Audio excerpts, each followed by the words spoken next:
Сәлем достар, арнама қош келдіңіздер. Бүгін сіздерге 61-62 бөлімдерді баяндайтын боламын. Бүгінгі бөлімдерде не болатынын бірге тамашалайық. Ендеше кеттік. Жиханға той үстінде полицейлер келіп, оны алып кетпек болады. Барлығы мұндай жағдайды күтпеген болатын. Нұх болса, мен біліп едім, сезіп едім деп тағы да шок көтереді. Полицейлер Тахсиннің мылтығы Сираттан табылғанын айтқанда, Тахсин таң қалып шок күйде қалады. Полицейлер Жиханды бірге алып кетеді. Нұх болса, көрдіңіздер ме, ол не істегенін? Мелек, сен қандай адамға тұрмысқа шығып жатсың деп баяғы ұрсын бастайды. Нұх Тахсинге менің айтқаным дәл келді, сендер маған сенбедіңдер деп айтады. Тахсин оған, тұра тұр, әлі ештеңе шешілмеді, бірден шешім шығарма дейді. Оны Сумру мен Мелек келіп тыныштандырады.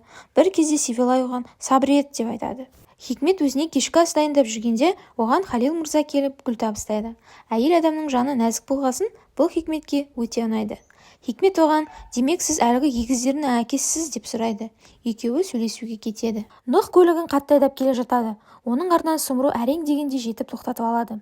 Сумру Нұхқа ұрсып, Мелекті тастап қайда бара жатырсың? Сен Жихан шынымен сондай істеді деп ойлайсың ба? Ақылға келсеңші деп ұрсып тастайды. Қазір көлікке мініп үйге қайтасың, әйтпесе мені анаң жоқ деп есепте дейді. Нұх үнсіз келіседі. Халил мырза Хикметпен сөйлесіп, оның қандай сұлу екенін айтып отырады. Ол Хикметке өзінің көңілін жеткізеді. Хикмет те оған сымбатты екенін айтады. Екеуі келісімге келіп отырады. Комиссар Жиханды сұрақтың астына алады. Ол оған, Тахсиннің қаруын Сиратқа сіз берген екенсіз, оны Сират айтып отыр дейді. Жихан болса, Сиратты өмірінде көрген емеспін, оған қару бергенім жоқ деп айтады. Барлығы үйге келгенде Асат олардан нағып ерте келдіңдер дейді. Эсма оған Жиханды алып кеткенін айтады. Асат болса, бізге ақыл айтып істеп жүргені мынау дейді.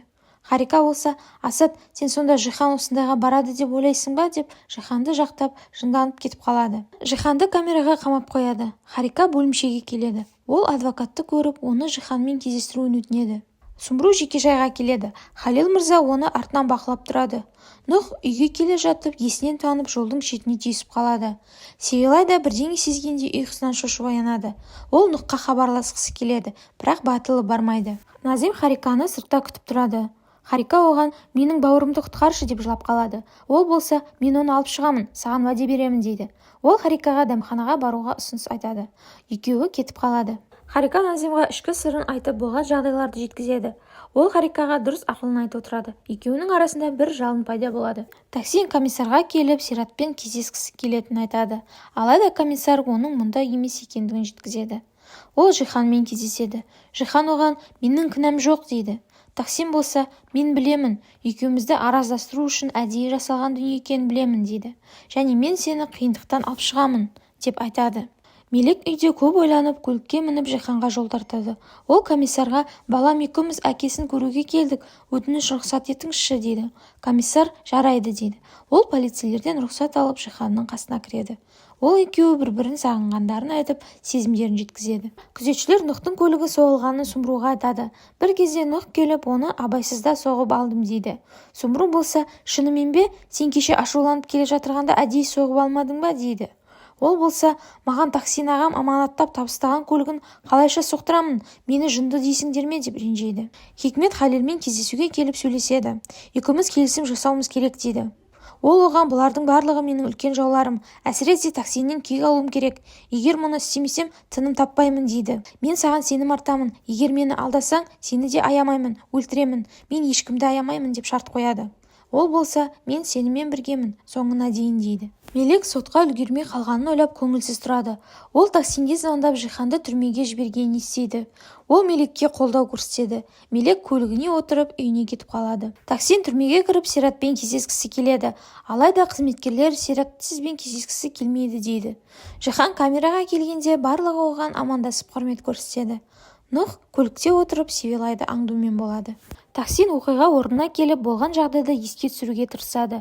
Бір кезде оған болған сәттер ауық-ауық есіне түседі. Ол, Сират, сен не істедің деп көлікке мініп кетіп қалады. Мелек үйден тамақ әкеліп Жиханға бермек болады, бірақ оған полицейлер рұқсат бермейді. Желил мырза деген кісі келіп әңгімеге араласады. Ол оған рұқсатын береді. Мелек ақыры кездесуге кіреді. Тахсин прокурорға келіп, Сират сізге жалған куәлік етті, барлығы менің есіме түсті деп айтып береді. Лазым Харикаға звондап, оны кешкі асқа шақырады. Екеуінде сезім оты пайда бола бастайды. Прокурор Сиратқа келіп, ойын аяқталды, Таксин мырза бәрін есіне түсірді, жасаған ісіңді мойында дейді.